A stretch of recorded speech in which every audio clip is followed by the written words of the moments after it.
ചാനലിലേക്ക് എല്ലാവർക്കും സ്വാഗതം. സ്വാമി വിവേകാനന്ദൻ്റെ ഉപദേശങ്ങളാണ് ഇന്ന് ചാനലിലൂടെ പറയാൻ പോകുന്നത്. പിന്നിൽ നിന്ന് പരദൂഷണം ചെയ്യുന്നത് മഹാപാപമാണ്. അത് നിശേഷം ത്യജിക്കണം. മനസ്സിൽ പലതും തോന്നാം, എന്നാൽ അതെല്ലാം പുറത്തു പറഞ്ഞാൽ കടുകുമലയാകും.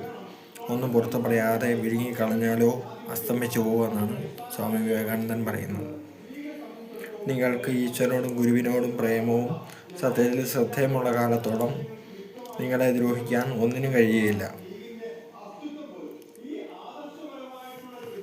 മറ്റുള്ളവർ എന്ത് ചിന്തിക്കുകയോ പ്രവർത്തിക്കുകയോ ചെയ്യട്ടെ, പരിശുദ്ധിയുടെയും ഈശ്വരപ്രേമത്തിൻ്റെയും തോത നിങ്ങൾ താഴ്ത്താതിരിക്കുക. നിങ്ങൾ പവിത്രനാണെങ്കിൽ, വീര്യമുള്ളവനാണെങ്കിൽ നിങ്ങൾ ഒറ്റയ്ക്ക് ലോകത്തിന് മുഴുവനും സമനാകുന്നു. ശുദ്ധനും സാഹസികനുമായവൻ മഹത്തായ കാര്യങ്ങൾ ചെയ്യുന്നു. ധനമോ പുകഴോ പാണ്ഡിത്യമോ അല്ല, സ്വഭാവശുദ്ധിയാണ് സുശക്തങ്ങളായ വിഘ്നഭിത്തികളെ ഭേദിക്കുന്നത് എന്നോർക്കുക. എൻ്റെ കുട്ടി, ഇത് ദുഃഖത്തിൻ്റെ വിദ്യാലയമാണ്. ഇതുതന്നെ മഹാത്മാക്കൾക്കും പ്രവാചകന്മാർക്കും സഹതാപവും ക്ഷമയും സർവോപരി നമ്മുടെ കൽക്കൽ ജഗത്ത് തകർക്കപ്പെട്ടാലും കുലുങ്ങാത്ത അജയമായ ഇരുമ്പിനൊത്ത ഇച്ഛാശക്തിയും വളർത്താനുള്ള വിദ്യാലയം.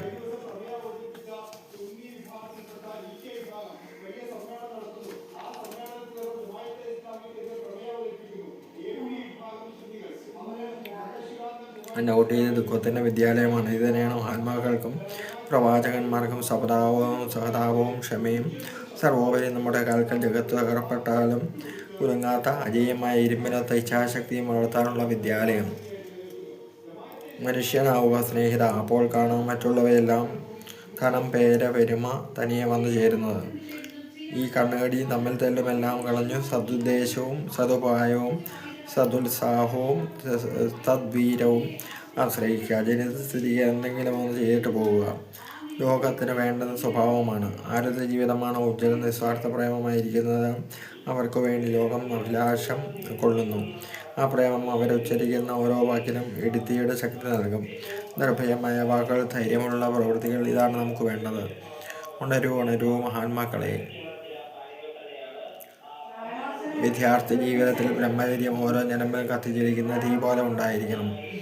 നിനക്കിഷ്ടമെങ്കിൽ തീവ്രമായ ആർജവത്തോടെ, സമ്പൂർണമായ നിസ്വാർത്ഥയുടെ സർവോപരി സമ്പൂർണമായ ആഗ്രഹ പരിശുദ്ധിയോടെ എന്നെ അനുഗമിക്കൂ. എൻ്റെ അനുഗ്രഹങ്ങൾ നിൻ്റെ കൂടെയുണ്ട്. വിശുദ്ധിയാണ് ഏറ്റവും വലിയ ശക്തി. മറ്റെല്ലാം അതിനു മുമ്പിൽ പിറക്കും. ശാന്തതയിൽ നിന്നും പരിശുദ്ധിയിൽ നിന്നുമാണ് ശക്തമായ വാക്കുകളുടെ ഉത്ഭവം. ചാരിത്രത്തിനും പവിത്രതയ്ക്കും കീഴടക്കാൻ കഴിയാതെ എന്ത് മൃഗീയതയാണുള്ളത്?